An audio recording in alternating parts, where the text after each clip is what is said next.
You're listening to the Kilcullen Diary Podcasts, stories in sound from a village grown bigger.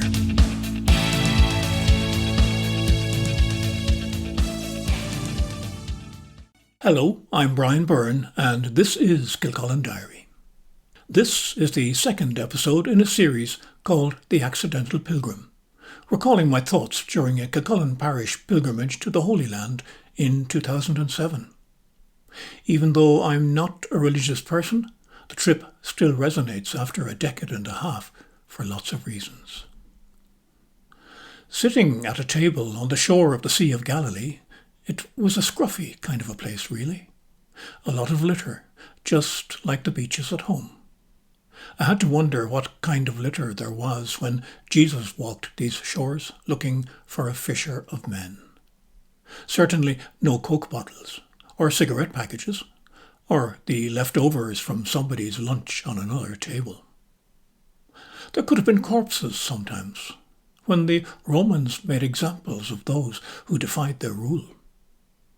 It wasn't a time of civil rights except when you were a Roman citizen. If your city or tribe decided to rebel against Rome, or even a few people within your group, everybody got killed or were sold into slavery. Selling into slavery was a profitable option for the Romans.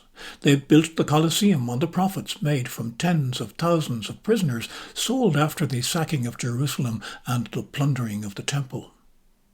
These were the kind of tidbits which our guide Abi, short for Abraham, dropped into his commentary on the times of the people in the time of Jesus. His engaging style worked well, and I was prompted to the thought that the Israelis were lucky to have a blockbuster bestseller on which to base their tourist industry. Well, this part of it anyhow. I wasn't sure how the rest of tourism worked here, but the Holy Land part of it around Galilee was all about places where Jesus worked in the 3 years of his public life. 3 years might seem short, but when you see the geographical area involved, 3 years could be enough. The Sea of Galilee is a middle to small-sized lake, and the biblical tourist trail is mostly a slipping from point to point around it. Church to church, really, and of course, to the souvenir shops. The crown of thorns kind of tipped it. That's when I knew I'd had enough biblical history for one day, and it was only the first full day of the trip. The crown of thorns was on sale in a souvenir shop to where we were brought at the end of the day by our guide Abi. I can recommend this shop, he'd said during the evening before, after our introductory boat ride on the Sea of Galilee. If you're happy with the idea, we'll stop off there tomorrow night. And true to promise, we were here. Pretty much worn out, truth be told, and God knows you got to tell the truth in Galilee, surely. We were at the end of a day of touring key locations of the Gospel stories.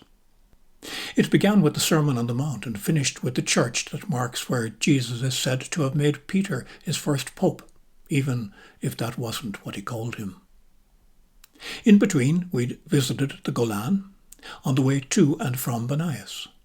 That last is the location of a former temple of Pan or Zeus, depending on how you read the signs. There's apparently a Jesus connection too, which I was still a little confused about. But maybe, like Tiberias, where we were based this week, its reputation for Roman Empire debauchery made it a place about which the Lord denounced such goings-on. Going up there and back gave Abi the time to instruct us on the legalistic complexities of the Jewish covenant with God. Bottom line, over the centuries, it gave rabbis a great living in interpretation to make it work with whatever were the requirements of the era. And it still does, probably, although the political mix of secular Israel and its religious orthodoxies must make for even more complicated cohabitation. Really bottom line, interpreting Abi's homeland truths alongside his narration of the recurrent plights of the Jews in the time of what became that nation's most important prophet, they suffered.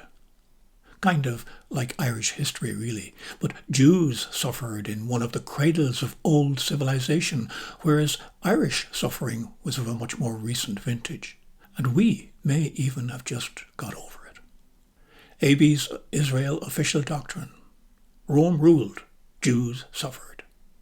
And on the Golan today, they occupy it because Jews suffered in the 1960s by having their post-World War II Israel homeland subjected to bombardment by the original Syrian stakeholders. The fence-enclosed minefields which our road snaked through were grim reminders of that. The warning signs were rusting, though. But the Israel state yesterday and today are another story. This was a trip through religious history. For the Kilcullen group, the Mass at the Church of the Beatitudes was a very pleasant start to the day. This is the storied site of the Sermon on the Mount in the New Testament, but which also is described as the Sermon on the Plain in the Gospel of St. Luke, on whose feast day Father Michael Murphy's Mass was celebrated. He probably never knew Jesus, Father Michael said of Luke. He wrote his Gospel later and was like an editor with a vast amount of information. He wanted to tell the story of Jesus outside the area where it had taken place. Father Michael will happily say that so-called biblical locations visited today are not necessarily the actual places of the stories involved. But culture past, and culture includes religion, is mostly about symbols. Locations are symbols which endure beyond most others, at least in folklore.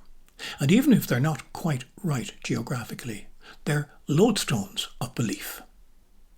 On this day, there were several of those lodestones. Not least the St. Peter's Fish Lunch in a restaurant which bordered the beach of Magdala, Mary of Magdalene's area of birth. Before that we had visited Capernaum, with seriously good excavated and reconstructed homes and streets of the time when Jesus had apparently stayed with Peter's mother-in-law, and also where he is believed to have made his final appearance to Peter before going home to heaven. We went after lunch to a close-by pair of churches. The first built in recent times on the place where the miracle of the loaves and fishes is said to have taken place, and then to another which is built on a basalt outcropping, suggested to be the location where Jesus told Peter that this was the rock on which he would build my church, making him the first pope in effect. The modern church was managed by the Benedictines. There's a piece of rock under the altar which people kneel to and even touch fervently with their foreheads. Outside on the little beach of the Sea of Galilee, it was a little closer to the reality of a couple of millennia ago. Waves sloshing on the sand, people paddling in the moving water. Yes, Jesus could have been here. So could Peter, neither actually expecting what they might achieve, because there wasn't a global perspective then. Their globe was circumscribed around the Sea of Galilee, which was where this accidental pilgrim came to from the souvenir shop.